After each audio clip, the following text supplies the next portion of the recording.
2025-26 শিক্ষাবর্ষের medical ও dental ভর্তি পরীক্ষার ফলাফল প্রকাশ হয়েছে। তোমরা যারা সরকারি ডেন্টাল ও মেডিকেল কলেজগুলোতে সিলেক্টেড হয়েছো, তোমাদের আলাদা করে রেজাল্ট পাবলিশ হয়েছে পিডিএফ আকারে। সেখানে প্রত্যেকটা কলেজের নাম এবং ওই কলেজগুলোতে যে শিক্ষার্থীরা সিলেক্ট হয়েছে তাদের রোল নাম্বারগুলো দেওয়া আছে। তো তুমি সিলেক্টেড হয়েছো কিনা, ওই পিডিএফটির মধ্যে তোমার রোল নাম্বারটা আছে কিনা সেটি কিভাবে তুমি চেক করবে আজকের ভিডিওতে দেখাবো।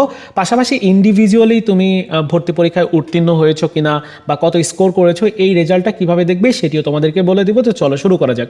তোমরা দেখতে পাচ্ছ নোটিশ বোর্ডের মধ্যে মেডিকেল ভর্তি পরীক্ষার ফলাফল প্রকাশ সংক্রান্ত নোটিশটা দিয়েছে, আমি ডাউনলোড করে রেখেছি। এখানে 3-4টা ওয়েবসাইটের সাথে পরিচিত করে দেওয়া হয়েছে, যেখানে বলা হয়েছে যে প্রত্যেকটা ওয়েবসাইট থেকে রেজাল্ট চেক করা যাবে এবং যাদের রেজাল্ট দেখে অসন্তুষ্ট বা পুনর্নিরীক্ষণের জন্য আবেদন করতে চাও, 15 ডিসেম্বর থেকে আবেদন শুরু হবে এবং 20 ডিসেম্বর পর্যন্ত তোমরা আবেদন করতে পারবে। আর 1000 টাকা তোমার ফিস প্রদান করতে হবে অফেরতযোগ্য। যাই হোক, ফলাফল যেটা দিয়েছে সেটি আমি তোমাদেরকে একটু দেখাই। এই যে দেখতে পাচ্ছ যে প্রথমে ঢাকা মেডিকেল কলেজগুলোতে কারা সিলেক্টেড হয়েছে সেখানে এই বিষয়টি দেওয়া আছে। যেমন মেরিট লিস্টে সুযোগ পেয়েছে এই শিক্ষার্থীরা, এখানে সেই রোল নাম্বারগুলো দেওয়া আছে। পাশাপাশি এই যে এখানে মেরিট দেওয়া আছে, মানে এম অর্থাৎ হচ্ছে মেরিট, ওকে, মানে মেরিট লিস্টে সুযোগ পেয়েছে এই শিক্ষার্থীরা। তারপর দেখতে পাচ্ছ চট্টগ্রাম মেডিকেল কলেজের তথ্য এখানে দেওয়া আছে। স্পেশালি যারা সিলেক্টেড হয়েছে, মানে সরকারি কলেজগুলোতে শুধু সিলেক্টেড হয়েছে, তাহলে তোমার রোল নাম্বারটা থাকবে। তুমি কোন কলেজে সিলেক্ট হয়েছো এখান থেকে তুমি দেখে নিতে পারবে যে আমি ওই কলেজটিতে সিলেক্টেড হয়েছি। ওকে, লম্বা একটা পিডিএফ, তোমরা একটু দেখে নিও। এখানে প্রায় অনেকগুলো কলেজের নাম দেওয়া আছে, আমি কাউন্ট করিনি।